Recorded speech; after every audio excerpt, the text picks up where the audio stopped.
અમૃત પુષ્પ કેન્દ્ર રાજકોટ ઉમેશ કામરિયા. હવે આ બેનને શું તકલીફ હતી અને શું ફાયદો હતી એના શબ્દમાં સાંભળીએ. તમારું નામ? કલાવતીબેન કાસુંદ્રા. અને શું તકલીફ હતી તમને? ગોઠણ દુખતો હતો 10-15 દિવસથી. અને કમરમાં?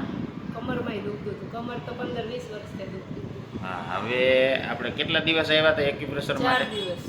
4 દિવસ આવ્યા હતા. અને ફૂલ ભરેજી અને જે કીધું એ અત્યાર સુધી કરતા હતા. ને અત્યારે કેટલામો દિવસ છે? અત્યારે 20-22 દિવસ થઈ ગયા. 4 દિવસ આવ્યા હતા, અત્યારે 20-22 દિવસ થયા. તો કેટલો ફાયદો? 90%. 90%. હાલવા ચાલવામાં કઈ વાંધો નથી? કાંઈ વાંધો કામ કરવામાં કામમાંય કાંઈ વાંધો થાક લાગતો ઈ?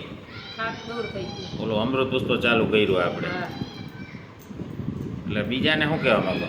આ કરાય કે બીજું? એક વખત કરાય ખરું. આ 100% રિઝલ્ટ મળે પણ પરેજી 100% પાડવી પડે. હા, અને તમે તો 4 જ દિવસ એક્યુપ્રેશર માટે આવ્યા હતા અને વચ્ચે બખેડાઈ ગયું લગ્ન ને પ્રસંગમાં ને એમાં.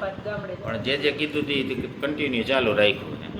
અત્યારે શેક કરો છો એ એક જ ટાઈમ કરો ને? એક ટાઈમ શેક કરીને તેલ લગાવવાનું. બરાબર. હવે એમાં આપણે દિવસનો ગેપ પાડ્યો, એક દિવસ કરવાનો એક દિવસ નહીં કરવાનો. રેડી? હા. હવે આ ગોઠણનો કેટલા સમયથી તકલીફ હતી? ગોઠણ 10-15 દિવસથી દુખતા હતા. 10-15 દિવસ છે. એ તો તાજું જ હતું ને? હા. જય દ્વારકાધીશ. જય દ્વારકા.